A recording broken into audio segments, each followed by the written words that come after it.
Rybári Krasno TV uvádza záznam po katastrofe na rieke Kysuci a Bystrici. Dobrý deň, takže vás vítam pri sledovaní našej show rybarikrasno.tv.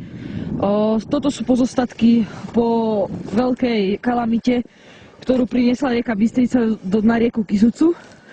A stalo sa to 27.2.2012. Takže tu mám môjho kolegu, volá sa Martin Vlček a idem vám ukázať, aká bola hrúbka ľadu. Dobre, tak si to prejdeme a skúsime zmerať vysokú hrúbku na dokončovanie. Tuto vidíte, že sú to strašne veľké kusy, takže sa merá. Rovných pol metra. Preho tam vysekú tu. Pol metra rovných. Pekného pol metra. Takže vidíte, aká to bola veľká katastrofa. Zebralo nám aj všetky naše lovné miesta, ktoré boli naše veľmi dobre obľúbené. Tak toto sú panely. Tam vyšňovali z vody naše panely, ale ako vidíte, je to úplne zrovnané s vodou. A nie je na to moc pekný pohľad. Tuto si všimnite, pokiaľ bola voda. Voda siahala až po koľajnice železnice. Dobre, tam hore je úplne vymletý breh. Úplne stromy boli popadané. Ošúpané skôry boli. A ešte vám predstavujem ďalšieho našeho kolegu. Volá sa Peter Šarlák. Pozrite, aké sú tie rady tvrdé, keď takto zarím s patíkom, tak ani s tým nepohnem. Také isté stále. Bolo aj riadne silné, nie len veľké a nebezpečné.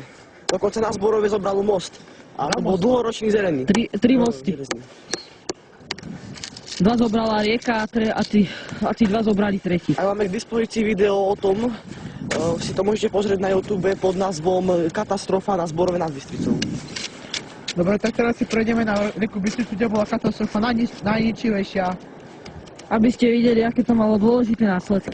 Takáto katastrofa tu nebola už pekných 15 rokov. Takže uvidíme sa potom pri rieke Bystrici. Dobre, takže sa ideme s našimi kolegami pozrieť na tú našu rieku Bystricu. Aké to malo ničivé následky. Tie stromy úplne sú polamané, ošupané od svojej kôry.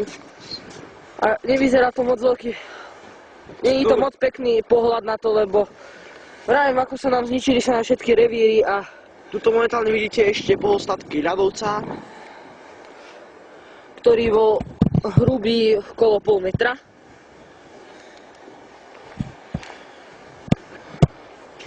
Udáva sa, že nám vymrelo zhruba 60% populácie rýb. Samozrejme, ak nie viac.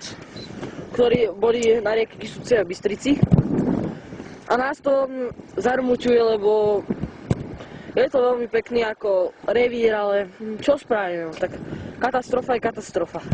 Tam môžete vidieť ústie riek Bystrica a Kysuca. A tuto vymretý breh od ľadovcov. Ničivé. Ktoré sú katastrofálnom stave. Ale dúfame, na budúcu sezónu dúfam, že nám niečo vyťahne z váhu. Už nám má niečo chytať. Aj dúfame, že už takáto kalamita nebude dobrý 30 rokov aspoň. A teraz si prejdeme dolu, zmerať tie ľadovce. A budete vidieť, aké boli veľké a aké to malo ničivé následky. Takže uvidíme sa pri rieke Kysuci, na sútoku rieky Bystrice a Kysuce a zmeráme ľadovce.